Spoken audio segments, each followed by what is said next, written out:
ہو گئے تھے تو مال غنیمت کو لے کر وہ لوگ اختلاف کرنے لگے تھے. تو تب یہ بات نبی کریم صلی اللہ علیہ وسلم تک پہنچی تو اللہ سبحانہ تعالیٰ نے اس کا حکم نازل فرمایا.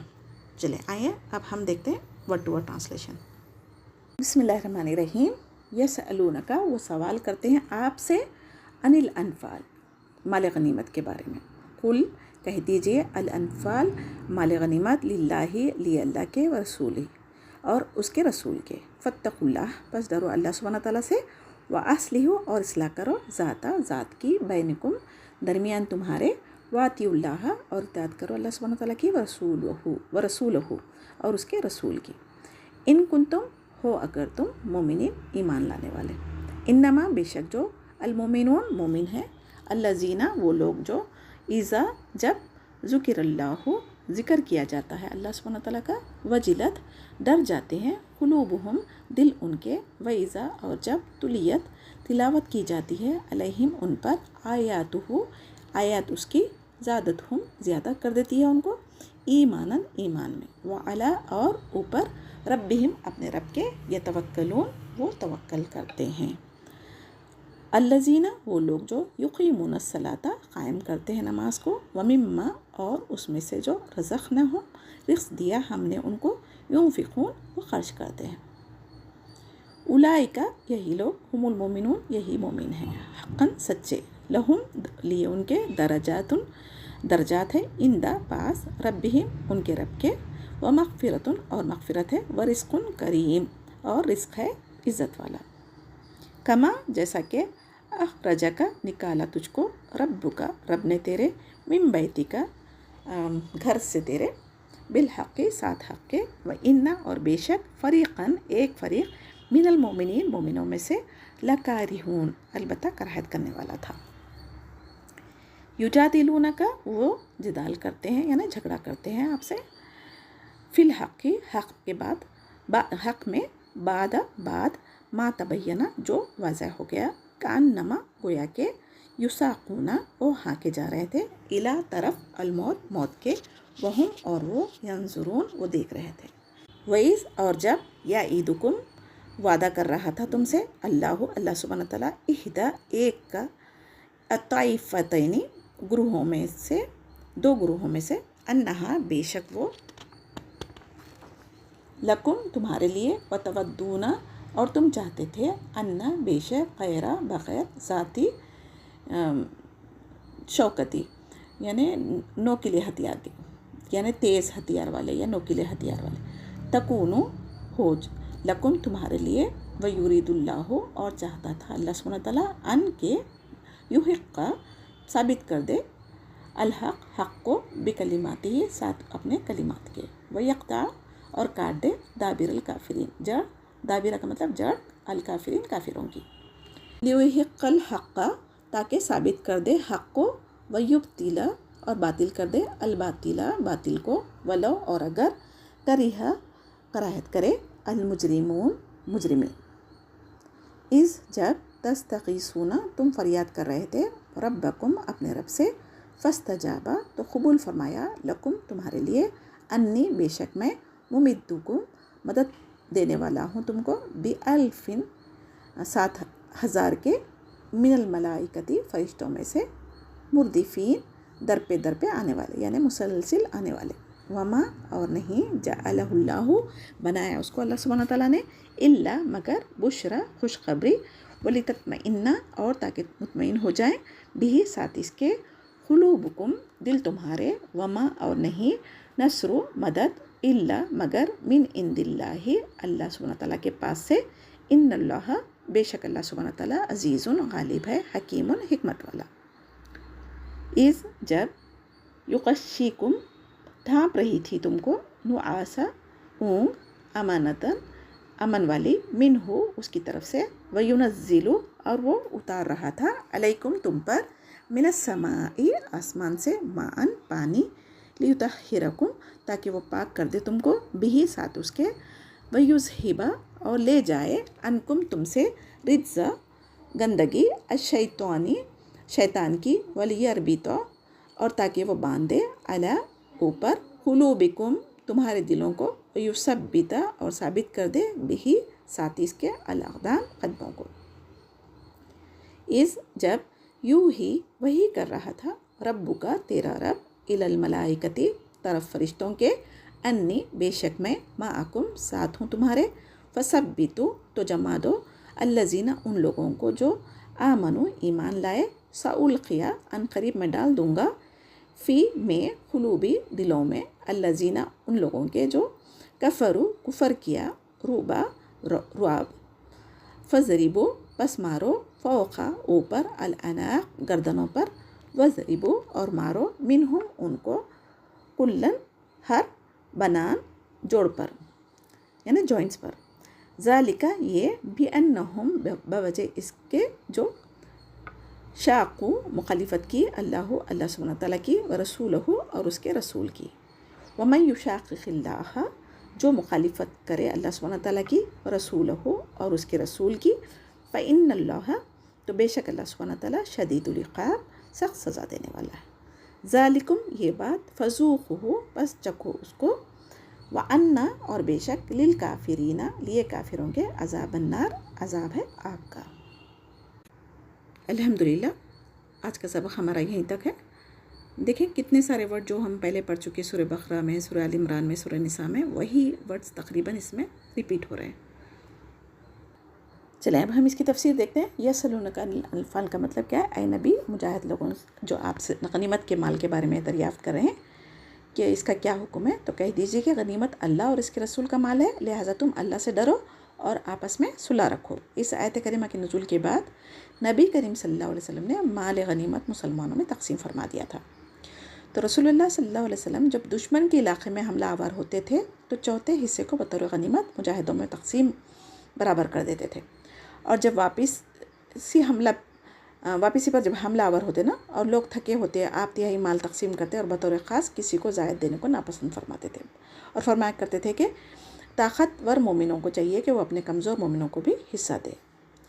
تو اللہ سبحانہ تعالیٰ کا ارشاد ہے فاتقوا اللہ واصلحوا ذات بینکم، لہٰذا تم اللہ سے ڈرو اور آپس میں صلح رکھو. یعنی اپنے امور و معاملات میں اللہ تعالیٰ سے ڈرو اور آپس میں صلح رکھو، ایک دوسرے پر ظلم نہ کرو. تو آپس میں جھگڑے نہ کرو، اختلافات نہ کرو. اللہ تعالیٰ نے تمہیں جسے ہدایت دیا اور علم سے سرفراز فرمایا وہ بہت بڑی نعمت ہے مال کے بنسبت، اور جس کی وجہ سے تم آپس میں جھگڑ رہے ہو وہ تمہارے لیے مطلب ابال جان بن سکتا تھا. تو اطیعوا اللہ و رسول یعنی اللہ اور رسول کی اطاعت کرو. اس تقسیم میں جو رسول اللہ صلی اللہ علیہ وسلم نے اللہ کے حکم کے مطابق تم کو دیا اس پر راضی ہو جانا چاہیے. رسول اللہ صلی اللہ علیہ وسلم تو مال غنیمت کو اس طرح عدل و انصاف کے ساتھ تقسیم فرماتے تھے جس طرح اللہ تعالیٰ نے آپ کو حکم دیا تھا. اب اس آیت کا مطلب کیا ہے؟ 3 باتوں پر عمل کے بغیر ایمان مکمل نہیں ہو سکتا. وہ کون کون سی ہے یہاں پر واضح کر دیا گیا. ایک ہے ایمان اور تقوی، ایمان لانے کے بعد اللہ تعالیٰ کا ڈر ہونا ضروری ہے. پھر دوسرا اللہ اور رسول کی اطاعت، اور تیسرا باہمی تعلقات، حسن سلوک کرنا آپس میں.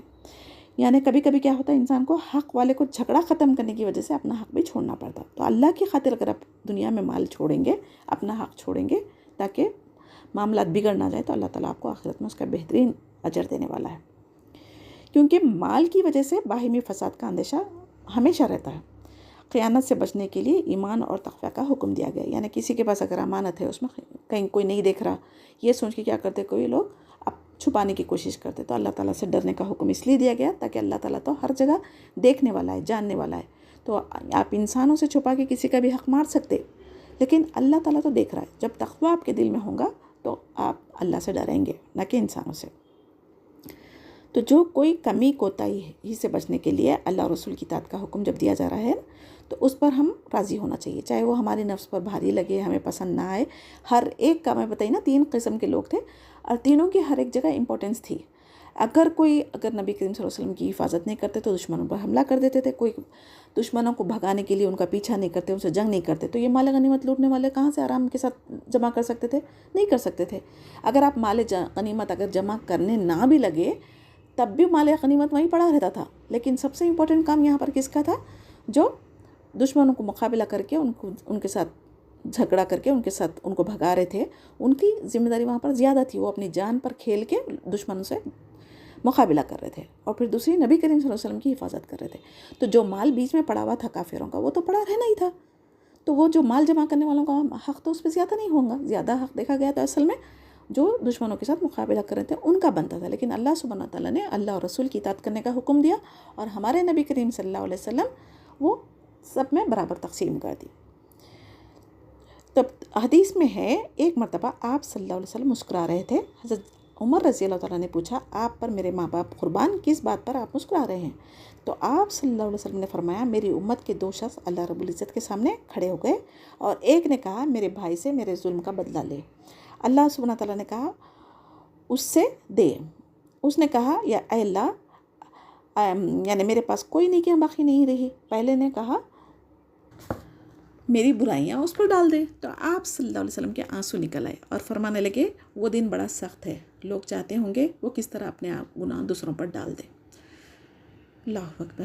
تب اللہ تعالیٰ مظلوم سے کہے گا تو اپنی نگاہ اٹھا اور ان جنتیوں کو دیکھ جو چاندی اور سونے کے محلوں میں ہیں جو لولو اور مرجان سے سجے ہوئے ہیں. اے اللہ یہ درجے کس کے ہیں؟ کسی نبی صدیق شہداء کے ہیں. تو اللہ سبحانہ تعالیٰ فرمائے گا یہ اس کے ہے جو اس کی قیمت ادا کرے گا. وہ کہے گا کس سے اس کی قیمت ادا ہو سکے گی؟ تو اللہ سبحانہ تعالیٰ فرمائیں گے تیرے پاس اس کی قیمت ہے. وہ خوش ہو کر پوچھے گا کیا ہے اس کی قیمت؟ تو اللہ سبحانہ تعالیٰ فرمائیں گے تیرا جو حق ہے اس مسلمان پر تو اسے معاف فرما دے. فوراً وہ کہے گا اللہ میں نے اسے معاف کر دیا. اللہ رب العزت فرمائیں گے تو اپنے بھائی کا ہاتھ پکڑ اور دونوں جنت میں داخل ہو جا. اللہم اجعلنا منہم. یہ جو واقعہ میں جنگ بدر کا پیش ہے نا اس میں تھوڑا سا ڈیٹیل بتانا بھول گئی پہلے. تو جب مکے سے مسلمانوں کو ہجرت کرنے پر مجبور کیا گیا تھا ان کا مال کافروں نے چھین لیا تھا تو مسلمانوں کو بہت ہی ہجرت کرنے کے لیے مالی دشواری کا سامنا کرنا پڑا تھا. جب مدینہ چلے گئے تھے تو اپنا جان مال عزت آبرو یہ ساری چیزیں بچانا ان کے لیے ضروری تھا. تو لوگوں نے ایمان کو بچانا زیادہ مناسب سمجھ کے اپنا مال مکے میں چھوڑ کے آ گئے تھے. تو مدینے میں جو انصار لوگ ان کو ساتھ دیے تھے وہ تو قابل تعریف ہے. لیکن جب مسلمانوں کی مالی حالت بہت ہی خراب کر کے لوگوں نے مکے سے ہجرت کرنے پر مجبور کیا تھا نا تو ان لوگوں کو ایک اطلاع ملی تھی کہ حضرت ابو سفیان جو ابھی مسلمان نہیں ہوئے تھے وہ اپنی نگرانی میں تجارتی قافلہ یعنی بزنس کا جو ٹریڈنگ وغیرہ کرتے تھے نا وہ مال لے کے شام سے مکہ جا رہا تھا. تو انہوں نے مسلمانوں سے جو مال مکہ میں چھینا تھا تو کافروں کی معاشی قوت کو توڑنے کے مقصد سے یہ لوگ کیا کر رہے تھے ان کا مال لوٹنے کے لیے سے وقت کی نزاکت کو دیکھتے ہوئے آپ صلی اللہ علیہ وسلم نے اس تجارتی قافلے پر حملہ کرنے کا پروگرام بنایا تھا نہ کہ ظلم کرنے کا. ایسا نہیں کہ ہم مسلمان لٹیرے ہیں لوٹتے ایسا کرتے جو غیر قوم والے کہتے نا ہمارے بارے میں تو وہ غلط فہمی نہ ہو جائے اسی لیے میں کلیریفیکیشن کر رہی ہوں. مسلمانوں کا جو بدلہ لینا مقصد تھا وہ مقصد سے لوگوں نے مال لوٹنے کے لیے گئے تھے کیونکہ ان کا سارا مال جائیداد سب مکہ میں رہ گئی تھی نا تو ان کا مکے کے جو کافر تھے ان کا مال لوٹنا بدلے کے طور پہ تھا نہ کہ ظلم کے طور پہ. تو اسی نیت سے مسلمان مدینہ سے نکلے تھے اور نہ جنگ کا پلان تھا نہ جنگ کے لیے ہتھیار لیے ہوئے تھے. ابو سفیان بہت ہوشیار آدمی تھا. اس کو جب اطلاع ملی تو وہ اپنا راستہ تبدیل کر دیا اور ابو جہل کے یعنی وہ مکے میں تھا نا تو اس کو کیا کرا کسی ایک کے ذریعے اطلاع پہنچا دی کہ ایسا مسلمان حملہ کرنے والے ہیں. تو انہیں کیا کرا ابو جہل ایک لشکر تیار کر کے قافلے کی حفاظت کے لیے بدر کی جانب دوڑ پڑا. تو جب آپ صلی اللہ علیہ وسلم کو اس کی اطلاع ملی تو آپ نے صحابہ رضی اللہ تعالیٰ عنہ سے مشورہ فرمایا اور فرمایا اللہ تعالیٰ کا وعدہ بھی بتایا کہ اگر تم اللہ کے دین کے لیے اللہ اور رسول کی اطاعت کریں گے تو اللہ تعالیٰ فرشتوں کے ذریعے تمہاری مدد فرمائے گا اور تجارتی قافلے میں سے یا لشکر میں سے ایک کا سامنا تو کرنا پڑے گا یعنی تو پھر قافلہ لوٹ کر واپس آئیں گے ہم یعنی تو پھر جنگ کرنا پڑے گا. تب کچھ صحابہ رضی اللہ تعالیٰ نے قافلے کا پیچھا کرنا چاہا اور کچھ صحابہ نے آپ کے ساتھ کفار سے لڑنے کے لیے بھرپور تعاون کرنے کا اپنا ارادہ ظاہر کیا. جب ہمارے نبی کریم صلی اللہ علیہ وسلم نے فرمایا جہاد کا بدلہ آخرت میں اللہ تعالیٰ ضرور دے گا اور پھر اللہ تعالیٰ آخرت کا بدلہ تو جنت ہے اس کے ساتھ میں فرشتوں سے کے ذریعے بھی مدد کرنے کا اللہ کا وعدہ ہے بتانے کے بعد صحابہ لوگ کیا کریں بھرپور تعاون کے ساتھ میں یقین دلائے کہ فتح ہو یا شکست ہم آپ کا ساتھ دیں گے. تو جب اللہ اور رسول پر لوگوں نے توکل کر کے یقین کے ساتھ جنگ لڑنے تیار ہو گئے تو اللہ سبحانہ تعالیٰ نے انہیں مال غنیمت سے نوازا تھا. آیت 2 کی تفسیر دیکھیں. اس آیت میں اہل ایمان کی 4 صفات بیان کی گئی ہے. انما المؤمنون بے شک مومن وہ لوگ ہیں جو اللہ کا ذکر آتے ہی ان کے دل ڈر جاتے ہیں. اللہ رب العزت کی عظمت ان سے ان کے دل کانپ اٹھتے ہیں، صرف اللہ تعالیٰ کی یعنی قرآن کی اور رسول صلی اللہ علیہ وسلم کی اطاعت کرتے ہیں۔ اور نمبر 3، تلاوت و قرآن میں غور و فکر تدبر کرنے سے ان کی ایمان میں اور اضافہ ہوتا ہے۔ اور نمبر 4، مومن اللہ تعالیٰ پر توکل کرتا ہے۔ توکل کا مطلب ظاہری اسباب اختیار کرنے کے بعد اللہ سبحانہ تعالیٰ کی ذات پر پورا بھروسہ کرنا چاہیے۔ تو ظاہری اسباب کو ہی سب کچھ نہیں سمجھ لینا چاہیے، بلکہ توکل اللہ پہ کرنا ہے۔ تو حدیث میں ہے ایمان گھٹتا اور بڑھتا رہتا ہے۔ کثرت سے قرآن کی تلاوت کرنا، اللہ کا ذکر کرنا ایمان کو بڑھانے کا سبب بن سکتی۔ اب یہ اوصاف ہمیں اپنے اندر بھی دیکھنی چاہیے۔ سچے مومن تو صرف وہ ہے جب اللہ کا ذکر کیا جائے تو ان کے دل ڈر جاتے ہیں۔ کیا ہم قرآن کی آیتیں پڑھ کر ہمارے دل ڈر رہے ہیں؟ اور وہ اس کے آیت کردہ فرائض کو ادا کرتے ہیں، یعنی جو اللہ تعالیٰ کے احکامات قرآن میں ہے کیا ہم اس کو اپنی زندگی میں عمل میں لا رہے ہیں؟ اور پھر جب وَإِذَا تُلِيَتْ عَلَيْهِمْ آيَاتُهُ زَادَتْهُمْ إِيمَانًا، اور جب ان پر اس کی آیت تلاوت کی جاتی ہے تو ان کا ایمان کو بڑھا دیتی ہے۔ تو یعنی اللہ تعالیٰ کے اوپر ایمان بڑھنے کا مطلب کیا ہے؟ اللہ تعالیٰ کا جنت جہنم پر، نیکی کرنے پر اجر، گناہ کرنے پر عذاب، یہ سارے چیزوں پر ہمارا ایمان بڑھ جانا ہے۔ اور اللہ کے خوف سے دل کانپنے لگتے تھے لوگ کے۔ اور آج ہمارے سامنے کیسے واقعات رونما ہو رہے ہیں، اس کے باوجود بھی ہم کبھی ایسا غور و تدبر کرتے کہ ہمارا بھی حشر ایسا ہو سکتا، پچھلی قوموں کا ہوا تھا، آخرت میں بھی جنت جہنم ہے، وہاں کی سزا سخت ہے، اس کی وجہ سے ہم اللہ کی جو احکامات ہے، اس کی اللہ کی تعلیمات جو ہے اس پر ہم عمل کریں گے، کبھی ہم ایسا سوچتے؟ تو ہمیں اس آیت پر دیکھنا چاہیے کہ مومنوں کی جو 4 صفات ہیں ہمارے اندر موجود ہے یا نہیں ہے۔ اور اللہ سبحانہ تعالیٰ پر توکل کرنا، یعنی زندگی میں اچھے یا برے حالات جو بھی آ رہے ہیں وہ ہمیں دعا کرنا ہے، ظاہری اسباب اختیار کرنا ہے، کوشش کرنا ہے، اور اس کے بعد توکل اللہ تعالیٰ پہ کرنا ہے۔ وجلت قلوبہم کا مطلب ان کے دل ڈر جاتے ہیں خوف سے۔ اب اس آیت میں مومنوں کی نشانیاں بتائی گئی، تب ہمیں کیا کرنا چاہیے؟ یہ آیت پر غور و تدبر کرنا چاہیے، زندگی میں عمل میں لانا چاہیے۔ جو چیزیں اللہ سبحانہ تعالیٰ کو ناراض کرتے، اللہ تعالیٰ نے جو منع کیا ہے، وہ چاہے ہمارے خاندان، رشتہ دار، دوست احباب، اپنی اولاد کر بھی رہی ہے تو ہم اس کو منع کرنا چاہیے، اس سے دور رہنا چاہیے، کیونکہ ہمیں راضی کرنا کس کو ہے؟ اللہ سبحانہ تعالیٰ کو۔ تو اللہ تعالیٰ کی جو حرام کردہ چیزیں ہیں وہ ہم معاشرے میں بیجا رسومات کے طور پر اپناتے چلے جا رہے ہیں، یہ دین سے دوری کی وجہ سے ہے۔ تو اللہ سبحانہ تعالیٰ سے دعا کرتی ہوں، یہ جو مومنوں کی صفات اللہ تعالیٰ نے خود قرآن میں بیان کی، اللہ تعالیٰ اس پر ہمیں بھی یعنی ثابت قدمی کے ساتھ عمل کرنے والا بنا، وہ کوالٹیز ہمارے اندر بھی پیدا فرما، آمین یا رب العالمین۔ اور قرآن کی تلاوت، اب جیسا کہ رمضان میں لوگ تلاوت کرتے ہیں ویسا تو عام دنوں میں نہیں کرتے، لیکن یہاں اللہ سبحانہ تعالیٰ کیا بول رہے ہیں؟ تلاوت قرآن سے ایمان میں اضافہ ہوتا ہے، کیونکہ اللہ تعالیٰ پر ایمان بڑھتے جاتا، جیسا جیسا آپ قرآن کو سمجھ کے پڑھتے جائیں گے، جیسا آپ یہ قرآن کا کورس سیکھنا شروع کرنے سے پہلے جو حالت تھی آپ کی اور آج کی حالت میں واقعی میں فرق ہوا ہوگا انشاءاللہ۔ میں امید کرتی ہوں کہ ہمارے ایمانوں میں قرآن کا ترجمہ تفسیر اضافہ کر رہا ہے۔ اللہ تعالیٰ سے دعا کریے کہ اللہ تعالیٰ ہمیں قرآن کی صحیح معنی، تشریح، اس کو سمجھنے کا علم عطا فرمائے۔ اللہم فقہنا فی الدین کا مطلب یہی ہے نا، کیونکہ بعض کو کیا ہوتا ہے، کافر لوگوں کے کفر میں بڑھا دیتی ہے قرآن کی آیتیں، اور مومنوں کے ایمان میں بڑھا دیتی۔ تو جیسا آپ اس کے ساتھ فائدہ اٹھانا چاہیں گے، اللہ سبحانہ تعالیٰ ویسا ہی آپ کو اس سے فائدہ دے گا۔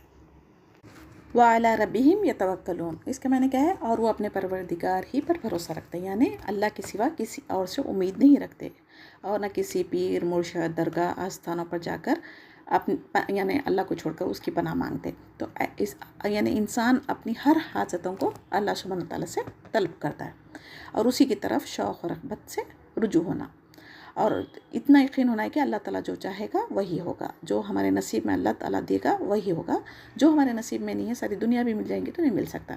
اللہم لا مانع لما اعطیت ولا معطی لما منعت ولا ينفع ذا الجد منک الجد، یہ حدیث میں جو دعا ہے اس کا مطلب یہی ہے کہ اللہ سبحانہ تعالیٰ اگر دینا چاہے تو دنیا کی کوئی طاقت ہمیں نہیں روک سکتی، اور اللہ تعالیٰ اگر روک لے تو دنیا کی ساری طاقت مل کے بھی ہمیں نہیں دے سکتی۔ تو اتنا کامل یقین اگر مومن کو کسی مومن کو ہو گیا اللہ پر، تو کسی اور کے در کی ٹھوکریں نہیں کھائے گا۔ یعنی کائنات کا خالق صرف اور صرف اللہ سبحانہ تعالیٰ ہے، تو اسی کا اختیار میں ہے نا، تو اس کا جو فیصلہ ہے کوئی ٹال نہیں سکتا، کسی کو جلدی کسی کو دیر سے ملتا، دیر میں بھی اللہ تعالیٰ کا خیر رکھا ہوا ہوتا۔ تو اللہ تعالیٰ کی ذات گرامی پر توکل کرنا، بھروسہ رکھنا اصل ایمان ہے۔ پھر مومنوں کے اعمال کا تذکرہ کیا گیا یہاں پر، الذین یقیمون الصلاۃ ومما رزقناہم ینفقون، یہ آیت 3 میں ہے۔ تو اللہ تعالیٰ کیا بتا رہے ہیں؟ اور